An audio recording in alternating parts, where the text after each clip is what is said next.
the gang called Gypsy. Gang and they come and get Gypsy. Gang and they come and get Gypsy. Gang. I met a Gypsy. Gang. I met a Gypsy. Hey, you know that we were talking about this morning with like how you're pushing back on your peg instead of like down on it? Yeah, well, it's at the same sort of like trajectory. Trajectory, yep.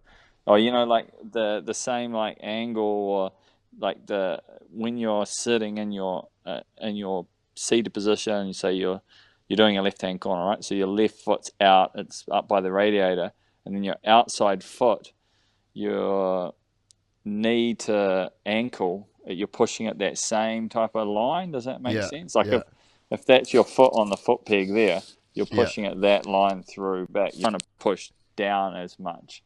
Like I say, push down, put weight on the outside foot, but you're pushing at that same type of angle to get that pressure, because if you were to press like straight down, you just wouldn't be able to have that same type of pressure. Yeah, exactly.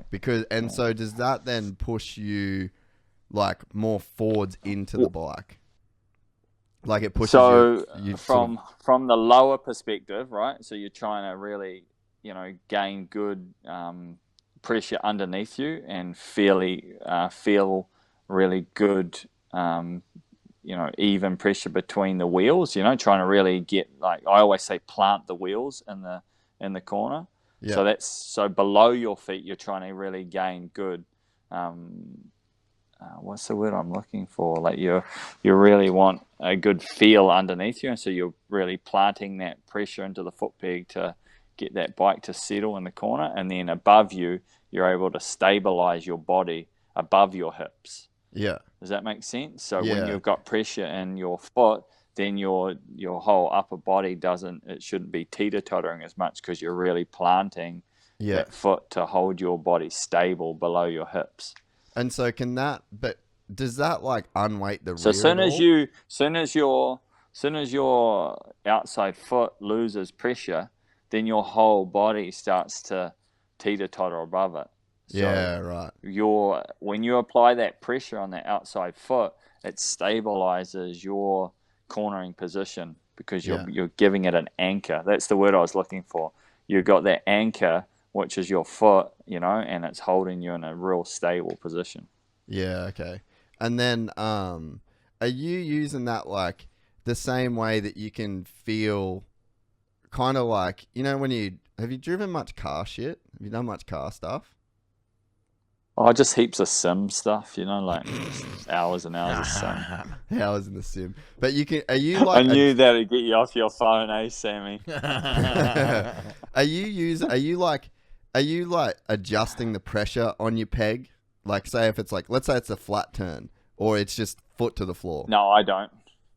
I really do that to gain confidence with the wheels, and really make sure, because as soon as I feel that foot's loose, then the bike is able to come away from the ground, right? Because your body moves on top of the bike, so then you've got less downforce or pressure on the wheels underneath you. So if you can apply really good pressure with your foot, that then helps solidify the pressure under with the wheels, and then it keeps your body locked on top of the bike. So you've got a really stable connection between the bike and the body, and it starts with the lowest point. Lowest point of your body is so important, in my opinion. Like you watch them go through whoops, and a good body position starts from the feet. It really is so key in this day and age. And anyone that's good in the whoops, they've got their foot and the angle that they've got between their toe, ankle, and knee is this big V, and they're really planted in there. And it's in a way, it's very similar in terms of the actual pressure and the way that holds their body stable from through that position, right? So I'm not very flexible, eh? So that position through there, right? Yeah. So that's not going to work. So that position or placement from your toe, ankle, all through that area, they're locking that into a position in the whoops, just like you're talking about putting pressure in that corner. It's very similar, and it's giving them that lowest point of their body, or the lowest point of connection. So lowest point of connection with the motorcycle. So then it gives you confidence if you've got that connected, because the higher up you go with the connection up to your hands, right, the less control you have. It's like if you're referring to cars, right? So you look at an F1 car compared to a V8, you know, they've got so much more downforce because they're lower. Is that in real life though, or is that on the sim? I've only found that like Just in the paddock bash.